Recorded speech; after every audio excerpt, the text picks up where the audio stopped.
What is up, everybody? Welcome back to the Dynasty Rankings podcast. I'm your host, Nate Liss. You can find me on Twitter at an outraged Jew. And of course, with me is Alexander MacKenzie. You can find him on Twitter at Jacked Up on Mountain Dew. Now, guys, listen, this is like a special report episode. I'm doing my damnedest to make sure that we've got a video coming out this week. So for those of you guys that are watching on Spotify or listening, for those of you guys that are going to check this out on YouTube, welcome. Audio diminished, background not terrible. Not really sure what these are. Look at that art. That's beautiful. Yeah, Hilton Hotels designer decided that these were chic, so they're on the wall with a nice. I don't even know what color this is. It's irrelevant to the episode, though. Point being, this is a special episode. I called it From the Desert because I'm in Arizona. It's like 103 degrees out. So as long as my system doesn't melt, we'll be all good to go.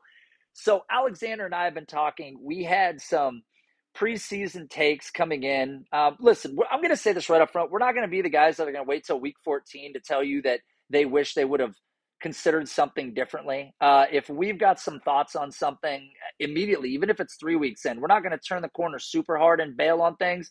But as new data comes in, you have to be malleable. You have to be more fluid to the information, and that's something that we try to do because a lot of our stuff is being sourced back into the data that we're working on.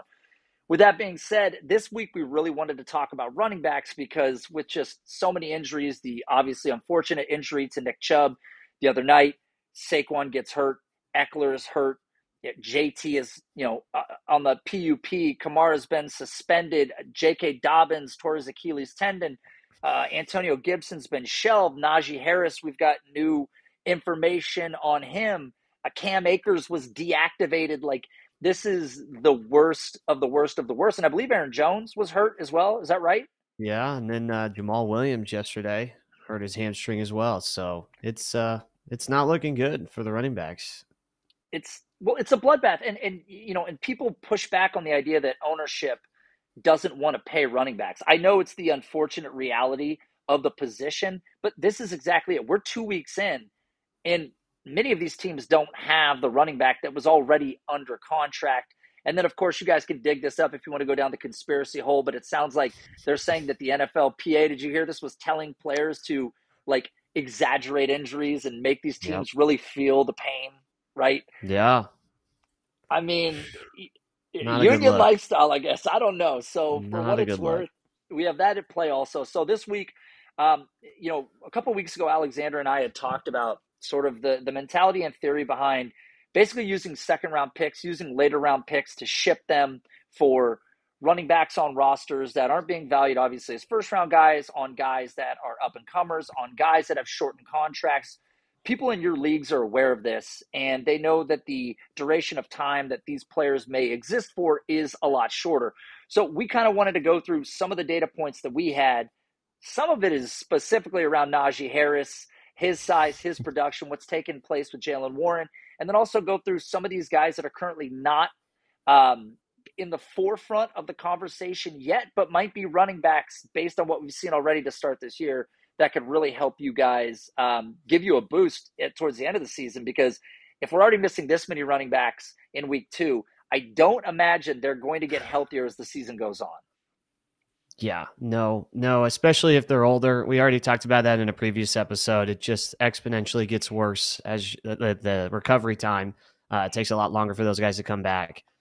So, yeah, not all these guys have Wolverine blood like apparently Saquon does. So with this injury, hopefully, he comes back healthy. I don't want them to rush him out and then hurt his career. But, yeah, no, not good stuff about these RB injuries. Sad to see. Just hate to see these guys go down to injuries. They're such talented players, and they kind of they're focal points of the game, right? It's like what you love about fantasy football are these guys that can run and catch and these elite athletes. So it's horrible to see guys like Nick Chubb get those injuries, and wish him the best and recovery. And man, just horrible to see. Hate to see that. Well, let's jump right into the first thing, because you and I coming into the year were high on what may have been for Najee Harris, despite, many people pushing back. There were a lot of beat reporters that were saying, like, hey, nobody in this offense is going to topple Najee Harris. This is his backfield. Look at some of the information data from last year. coming off of an injury, the Liz Frank injury, the plate in his shoe.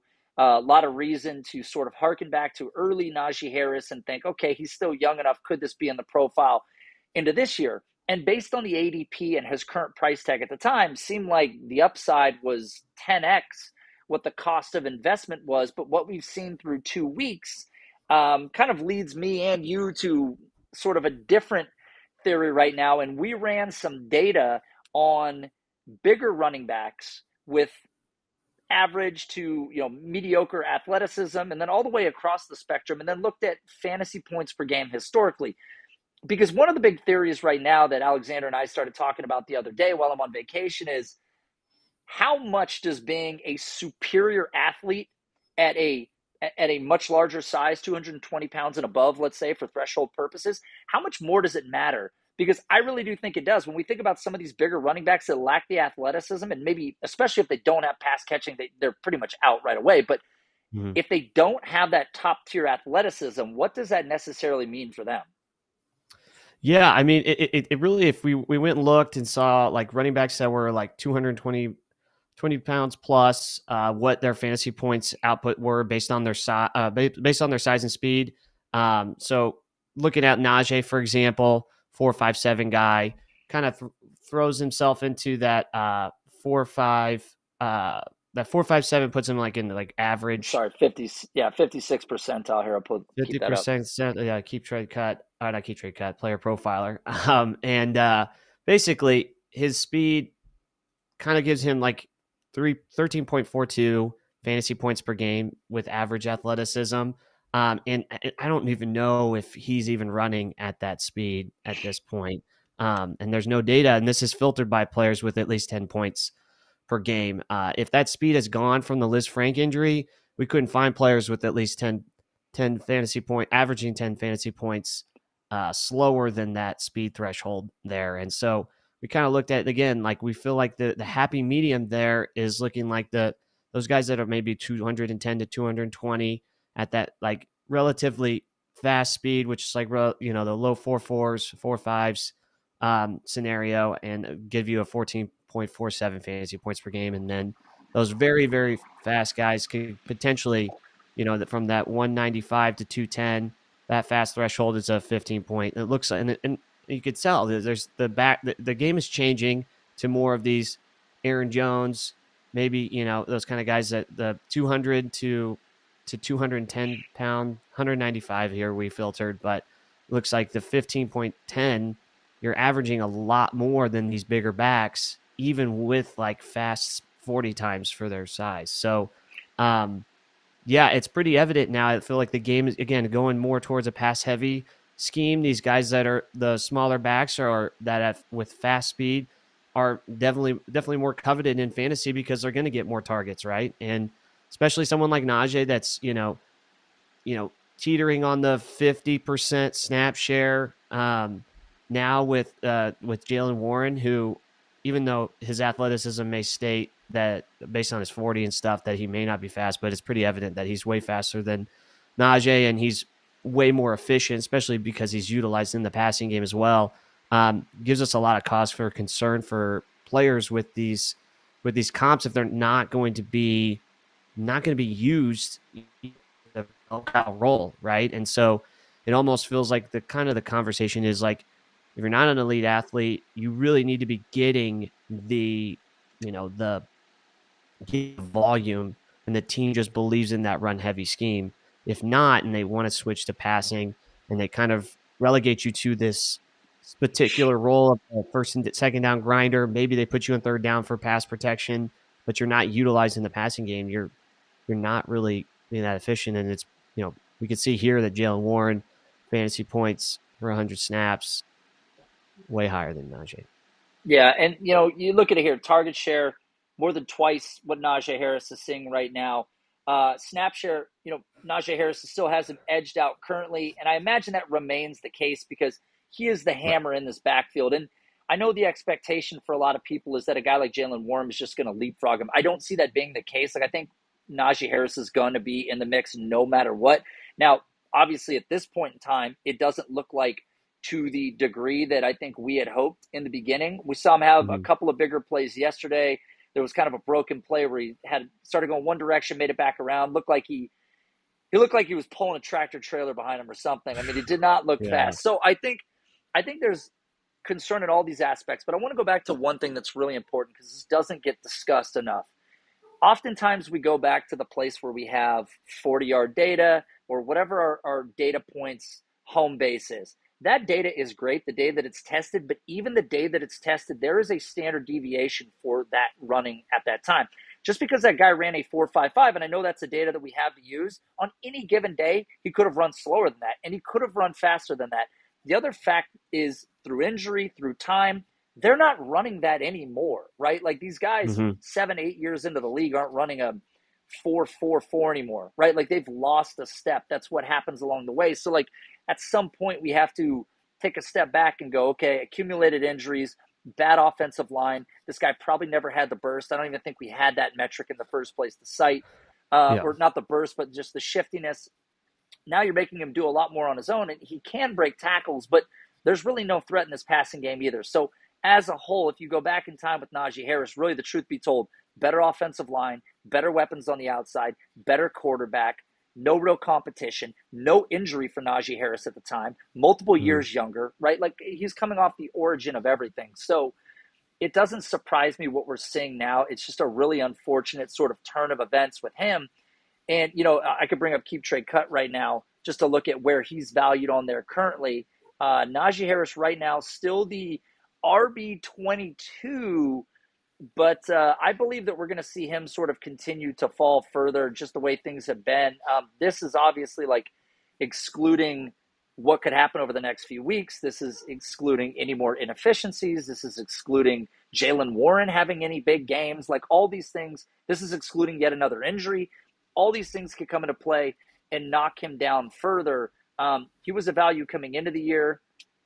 His ADP rose a little bit going into the season, and here we are kind of, in my opinion, looking at it now back at square one. I mean, he's right about where we started before, but now he's neck and neck with a lot of these other players. So with that being said, obviously, this is the breaking news. I don't have a breaking news sound effect, but this would be okay, we're going to monitor this, but right now, this is the Titanic. The bow is starting to raise. The orchestra the band is outside on the deck playing music. This motherfucker's going down. So I'm not ultra confident in what the outcome is, but it's certainly concerning to say the least. And for you guys that can't see this, but you can only listen to it, we had some data pulled up that Alexander had run with within our own database and sourced the information about running backs based on their overall weight. We set some thresholds and we looked at fantasy producers. We set the baseline at 10 fantasy points per game. Then it looked at their weight, and then we made some delineations based on how fast these guys were within these blocks of weight. And obviously, like, we've come to the conclusion here that the very fast guys almost seem like gadgety, I guess, like when you look at some of this information. The guys that are fast, and I'm assuming these are like 4.4 guys, that's been really the sweet spot overall. And I had pulled up some data for you, and I don't have it on the screen right now, but I had brought up, like, when you look at over the last 3 years, you look at the RB1s, and you look at the RB2s, and you look at the fantasy points per game that they're producing. I believe that the RB1 average over the last 3 years, I don't know if you have it in front of you, was 17 point. Let me see. It's a total curveball in real time. 17 point. I have to read this chart. Sorry. Oh, you're fine. No, you're fine. So anyways, I guess the point that I'm making is when we get into this conversation of are you selling a second round pick for these players, what it really comes down to is what am I getting for what it is that I'm potentially giving up. So I'm going to bring up a chart right now. This is a hit rate chart over the last 10 years. And for those of you guys that are watching on the left-hand side, that represents the round that the player, this is running backs, was drafted in. If you follow it to the right side, it's showing, like, for instance, at the top row there, it says, round one running back. It's showing the percentage of running backs over the last 10 years that have hit as an RB1 in the first round or ended up in RB2. Over the last 10 years, first round running backs, 64% of them end up in RB1, 79% end up in RB2. But when we get into the round 2 running backs, this is kind of starting to get into the range of what you would be giving up potentially. But again, if you're giving up a round 2 pick for a running back, that means you're probably a contender, right? You're a playoff team. So Right. that means that pick is probably falling into the what? Again, if it's a second round pick, 207 to 212 range. So that's the latter half. So in rookie drafts, if there's any running back that's a second round running back, they're not going to be available usually at 207, 208, 209, all the way to 12, right? So you've got to think about it that way. If you're pitching this in an effort to get a running back, you're not necessarily giving up a running back in the future because more than likely those guys are gone. Maybe it's a third round guy, but more than likely it's somebody reaching on Roschon, a fourth round guy, somebody reaching on Dameon Pierce, a fourth round guy, right? Like the third round guys, it's just notoriously well known in the dynasty space. Rounds 1 through 3, those are the guys you go for. Just a couple of years ago, we had David Montgomery going pick number whatever overall. It went Jacobs, Sanders, Montgomery, round 3 guys. So with that being said, keep that in mind. When we talk about sending second round picks, your pick is pretty protected because this year maybe you gave up Jaden Reed. He was even gone before that point. I think you're giving up maybe Cedric Tillman in that range. You're giving up some guys that sound like this. And if you look at this chart here, you would almost have to move into the fourth round running back range to really play the game of what are you giving up. And fourth round running backs over the last 10 years, 11% of them have had at least one RB1 season. That's actually kind of shocking to hear. 26% have finished with an RB2 season. And remember, this is over a multitude. So essentially 1 in 4 are going to give you an RB2 season and 1 in 10 are going to give you an RB1 season. So the odds are really low, right? So I guess I just want to express that as we go into this and talk about this. And with that being said, I don't know if you were able to pull up that information on RB1 and RB2 over the last 3 years, their scoring and PPR. But that was another point I wanted to bring up. Yeah, so RB1s were averaging 17.46, and then RB2s were 13.53. 13.53. So essentially, if you end up with a guy that might have 13 and a half fantasy points per game if it was an RB2. So that's running backs 13 through 24. Of course, in this case, that are the fourth and fifth round running backs. Obviously, Ramondre blew the doors off that, but that could be the Roschons. That was the Dameon Pierce. That these guys all fall into that range. Pacheco's. So with that being said, when we look at the landscape that exists today, and we look at some of these running backs that are available from team to team, that's kind of the topic I wanted to get into. And again, this show's not going to be like other shows. It's going to be a shorter episode, guys. So we're going to get a lot more granular when I get back home and I don't have these awkward images behind me. But what I really wanted to talk about were some of these available running backs, guys that are RB2s on rosters that could be elevated with an injury, like Jerome Ford, obviously. And some of these guys that are RB3s on these rosters that nobody's really talking about yet that might find their way ascending to relevance very soon. Is there anybody that comes to mind for you, Alexander, that you want to start with? Or do you want to kind of go down the list of some of these guys? We can go down the list and kind of talk about really what's the ones that's the most interesting, I think, and then really kind of go from there, I think. That would be best. So I think let's pull up a depth chart. I think this might be the easiest way to do it, kind of going team by team. Let me see here if I can zoom this in. Let's go one more. Let's play Spanish 21 here. Let's go one more. Did we do it? Okay, we can see it. All right. So kind of going team to team right now, Arizona Cardinals. Now, this is an interesting one because, Keaontay Ingram was a guy that a lot of people had talked about coming out of college. He's a guy that kind of has a versatile skill set. He's playing behind James Conner, a player with a notorious injury history. And his price tag currently, I'm sure if I go pull this up on Keep Trade Cut, is very, very low. In fact, I'll dig it up as we're speaking. Is Keaontay Ingram a guy that by any regards you have interest in, or if he can be stuffed into a trade, is that somebody that you're looking at? And with that being said, right now amongst all running backs, he is the running back 72 overall in Dynasty, 23.9 years old. Yeah, I mean, that would be something, but somebody definitely interesting. He's basically 24 years old, 6th-round pick, so not great. But if you can get him for dirt cheap, and then we talked about James Conner's injury history. He's an older back as well. So if he gets injured, in midseason, he gets Kyler back. Offense is more efficient. Keaontay Ingram could have way more scoring opportunity. and be way cheaper than anybody else in the market. I don't think anybody's talking about him. Problem with him also is when he was given opportunity, he really wasn't overly efficient in 2022. So, but he's someone very interesting. It's just like at this point, just kind of a body that has it. But he is a 6 foot, 220-pound back that runs a 4.53. He's roughly in that category. I don't know if he doesn't look like he's 221.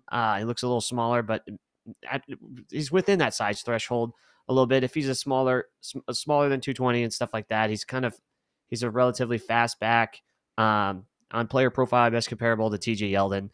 He's definitely serviceable, and it could be jump into that RB2 category easily if with James Conner getting hurt. Yeah, again, 13.5 fantasy points per game is not a high bar to leap over. And it looks like right now he's in the range of sort of a 2024 early fourth, 2026 late third. I'm not really sending 2026 picks just yet. Seems a little early, but 2024 picks. And again, guys, like if you're shipping a fourth round pick, you're essentially trying to get a guy like this anyways. I mean, you're not swinging on wide receivers. That's a psychotic affair. You're looking for running backs at that point in time because you're just looking for a guy that makes a roster that could provide value in a situation like this where, again, we are 2 weeks into the season and people are pulling the ripcord looking for any running backs. So we'll rapid fire through some of these names. Obviously, to me, we're looking at the Atlanta Falcons now. If you guys are watching the screen, Tyler Allgeier is arguably a top 2 backup running back in the league at this point, top 3. And it's not just because of what we've seen him do. It's the context of the offense that he's in. They're not throwing the ball well, but man, that offensive line is creating monster holes. Bijan is playing amazingly behind it. And Allgeier has proved time and time again that he's the guy. That is a guy that if I'm a contender, I know that it's tough because Allgeier's not going to see the field nearly as much with Bijan playing. So it's the one where as much as I want to send a second, I wouldn't unless there was an injury. And in which case, if you are a dynasty owner with Tyler Allgeier and you're a non-competitor, you would probably be willing to sell Allgeier for a second if it was decent because you know that when Bijan comes back, he's just going to continue to fill that role and do that. But Tyler Allgeier, anything there or move along? I think he's a top tier handcuff. I believe, with that run blocking unit and the whole team's, their identity is the run, right?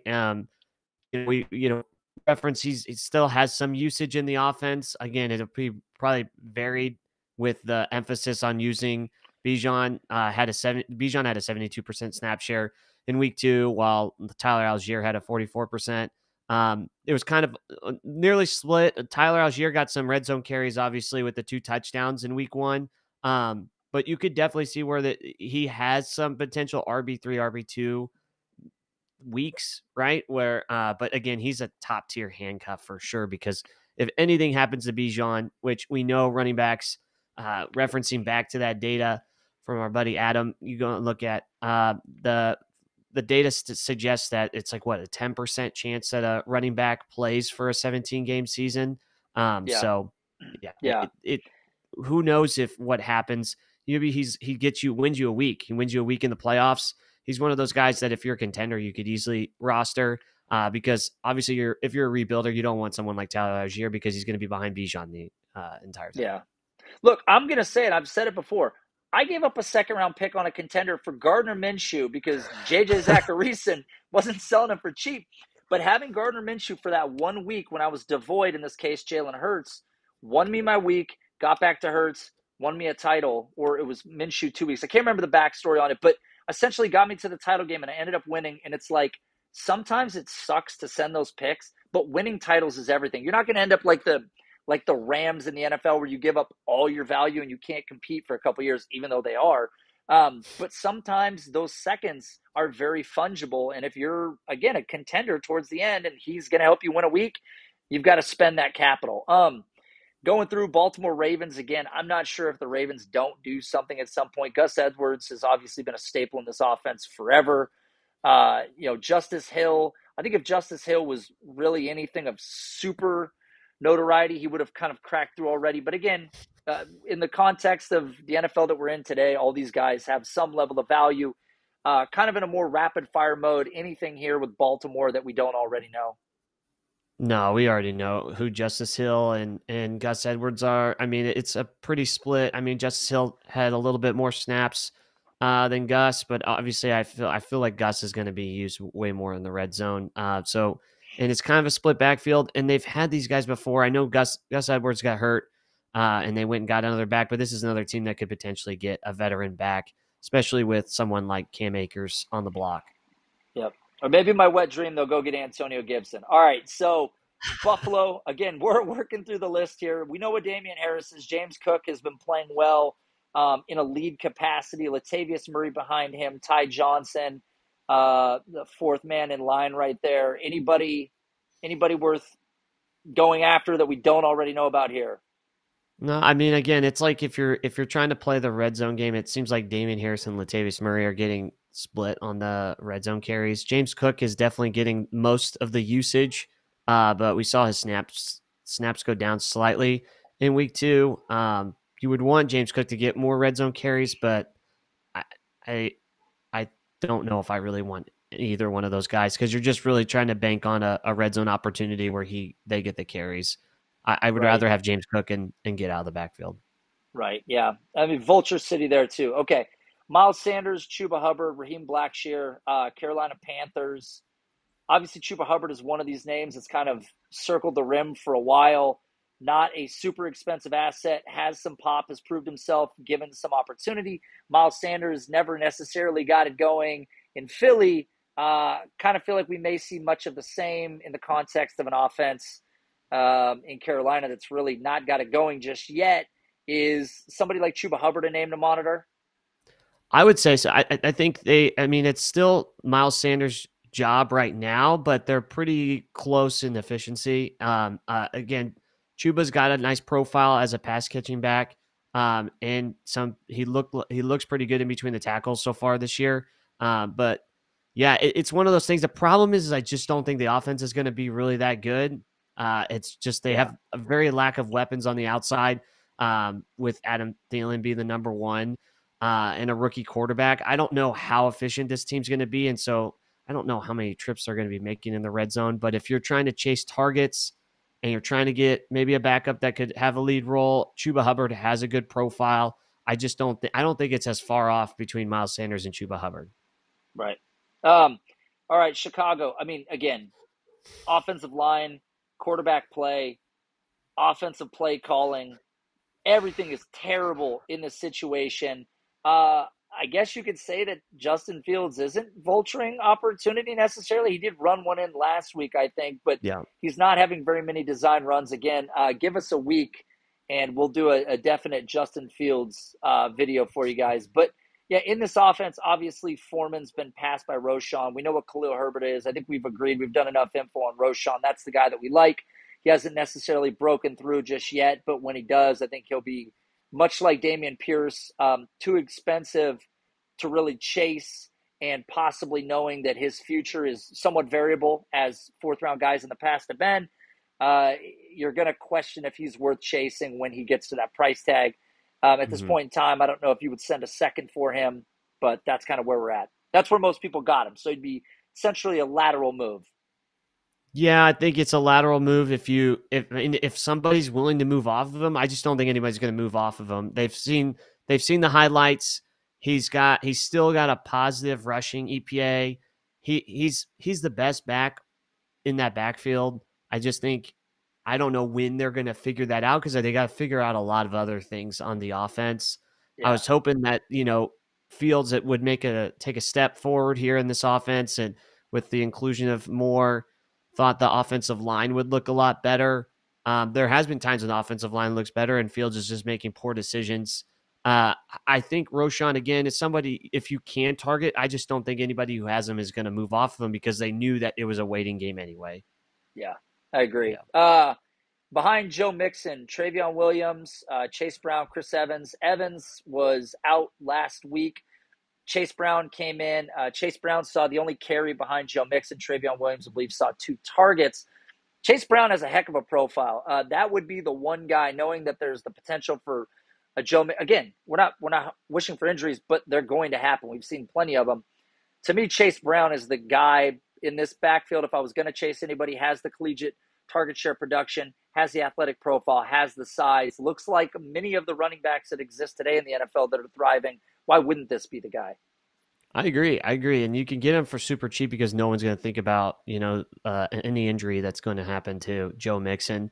And like you said, 4.43 wheels, 5'9" or 5'10", 209.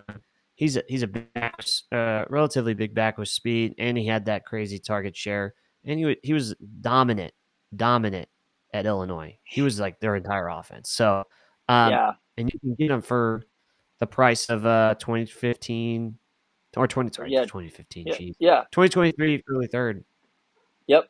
So you can get a 2025 early third, 2024 mid third. Again, these are the kind of guys that you're possibly, if you're in some leagues, sometimes there's a third round wide receiver floating at that point that people didn't like, a la Michael Wilson, right? Like those guys will fall in those drafts. So sometimes you're holding a third, hoping that happens. Maybe you get a slightly more premier running back, but guys like Chase Brown are those running backs that you're kind of seeking in that area. So again, when it feels lateral and you can earn points today, it might be worth considering.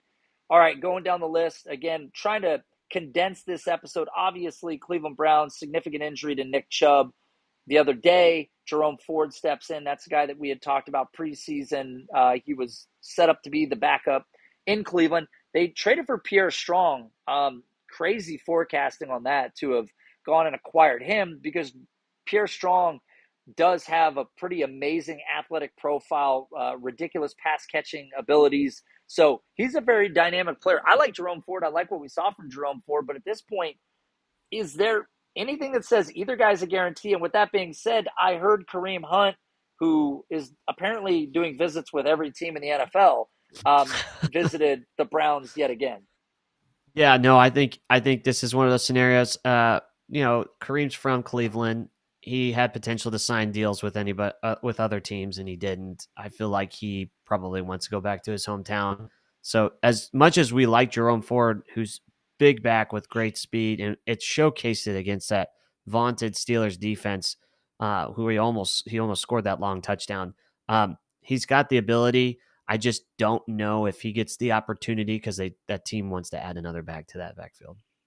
All right. I know I keep saying rapid fire, Alexander, but we're really going to try it this time. We're really going to try it.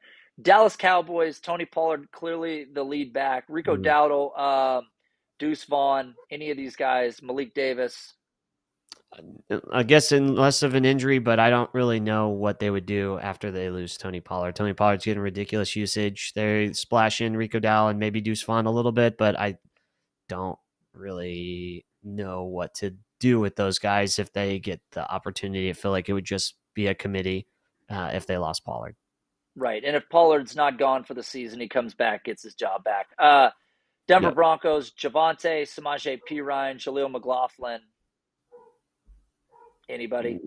No. Tyler Beatty at the bottom? No, nobody. I know people talk about Jaleel McLaughlin, but I don't really know. I know. It's a feel-good story. I get it. All right. Detroit Lions, Jahmyr Gibbs, obviously aligned to be the guy. David Montgomery there. And Montgomery got hurt too, I believe.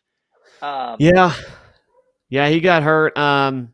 It seems like, I mean, as much as everyone loves Gibbs and with Montgomery going down, Craig Reynolds did get a lot of work, but I don't know. Again, Gibbs is probably still going to get used, and he's not going to be used. And they've already showcased that they're not going to give him like a crazy full workload, even with Montgomery out. That I think Gibbs is in there enough that if you try to get another back in this backfield, it's going to annoy you that Gibbs is still being used way more. So right, and then the leverage that Gibbs is already taking. Green Bay, Aaron Jones hurt. God, as much as I've wanted A.J. Dillon to be literally anything 100,000 times over, he's not, but he's also not going to be moved off of the RB2 spot anytime soon. So Emmanuel Wilson behind him, Patrick Taylor Jr., none of these guys are going to be relevant. A.J. Dillon is just the eclipse. Okay, Houston, obviously Dameon Pierce, high hopes for him coming in, 4th-round pick. Went and signed Singletary to like a $1.5 million deal. Wasn't really a threat to Dameon Pierce, but again, Dameon Pierce hasn't been the player that we saw last year either. But you've already got two guys, they're healthy. I don't think anybody's going to emerge in front of them. No, I wouldn't really want to mess with that backfield. Nobody does. Okay, so Indianapolis Colts. Obviously, Jonathan Taylor is going to be out a few more weeks until he returns. When he does, he's going to assume probably every bit of this offense.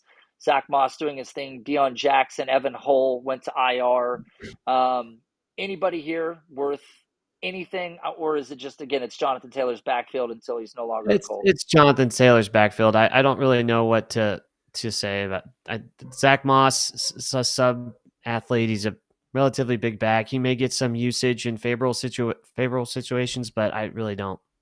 I mean, Evan Hull was an interesting one with the athleticism, but I don't really know if he'll get the opportunity. All right, I'm flying through it now. Obviously, Deion Jackson's got the size and speed. He's an interesting guy, and Evan Hull as well. But again, it's Taylor's backfield. Jaguars, obviously, Travis Etienne, main guy. We like Bigsby. I'm not even worried about anybody else behind those two guys. They're going to take the bulk of the work. If Etienne goes down, it's Bigsby's job. Bigsby's going to have some level of opportunity, but Etienne's the guy, right? Until anything else, nothing here.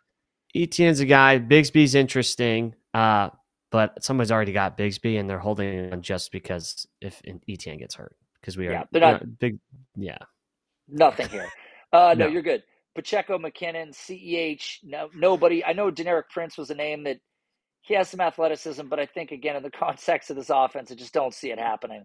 No, it's just Committee City on wide receiver and running back on that team.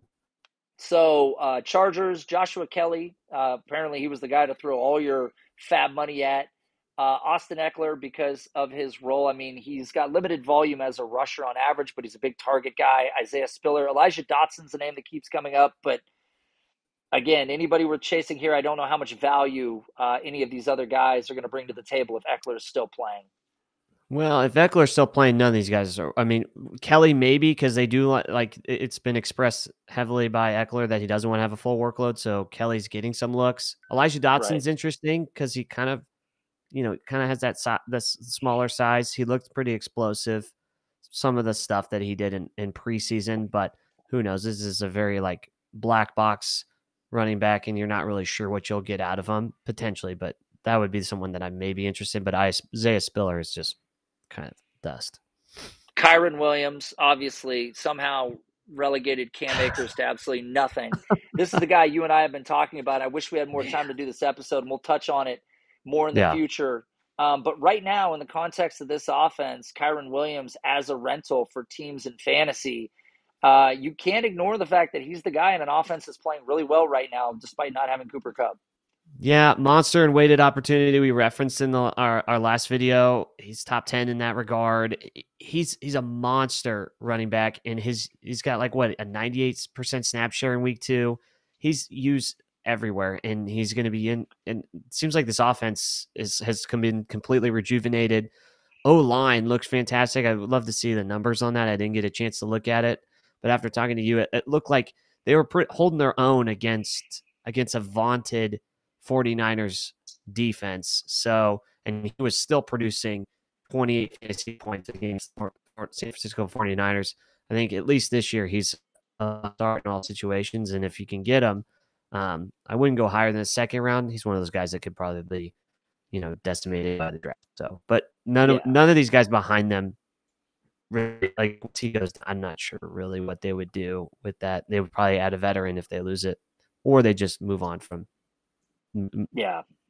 If he, again, with the second round picks, he's a guy that he could be washed out next year, like you said. But if he continues to play this well and he's being used heavily come playoff time, that's the guy that could save you.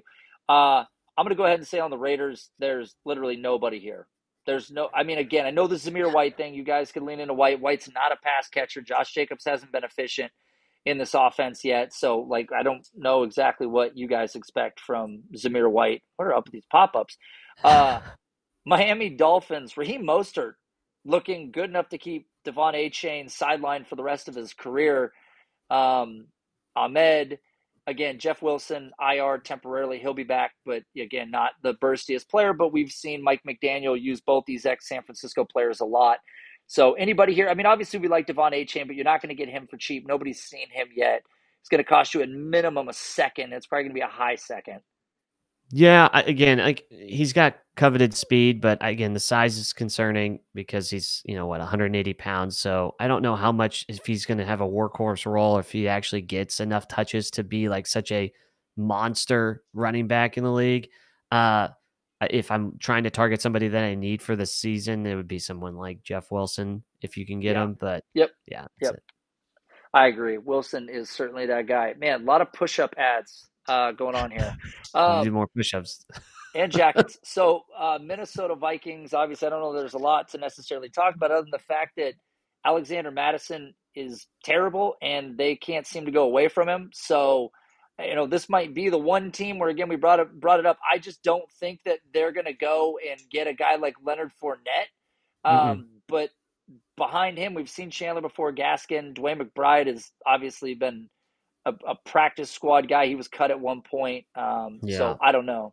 I don't know No, about this offense. I know everyone likes Ty Chandler for his athleticism. Alexander Mattison, the only thing I'd say about him is he's faced the Buccaneers and the Eagles as his first two Yeah. games for rush Yeah. defenses. So I'd like to see him go into a situation with a neutral, if not plus matchup to see what he really is, but it has not been great. But Ty turns pass heavy.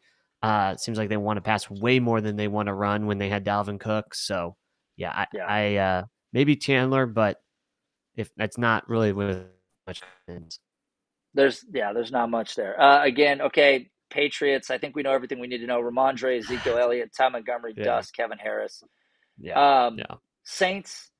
Again, Kendre Miller, we did a bunch of stuff on him in the offseason. Alvin Kamara is coming back. His contract's good for at least 2, if not 3 years from now. He's not going anywhere. Kendre's the guy I'd like to own. You mentioned Jamal Williams' injury there.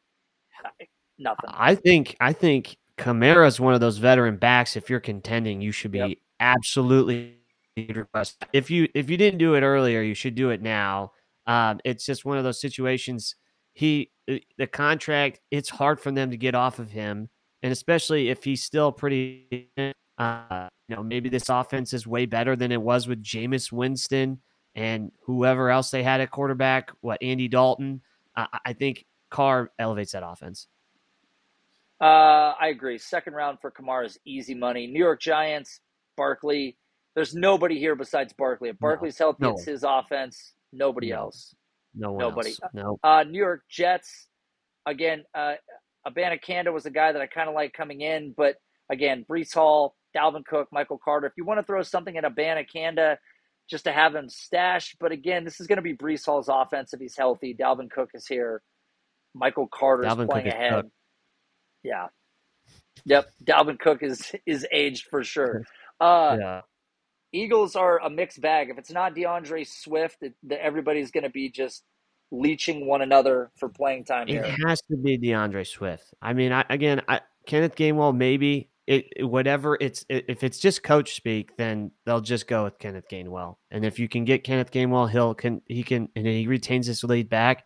But I don't know how someone retains their lead back after how well DeAndre Swift looked on that Thursday night game. I agree. Talked about Najee and Jayden Warren at the top. Seahawks, we already know it's Kenneth Walker or it's Charbonnet. Charbonnet's the only other guy you can get, but much like a guy like Roschon, but an even worse situation because he's playing next to Walker, who's obviously not going anywhere. Right, he's not going anywhere, but that would be a great. I mean, it seems like his value key trade cut, but he hasn't had a lot of fantasy production, so he could be a guy that people are maybe wanting to move off of because they're kind of mad about him splitting the usage and Ken Walker kind of dominating all the touches. Yeah, I don't know what they expected. This was always going to be the case. RB25 right now, 2024 early second is his equivalent value.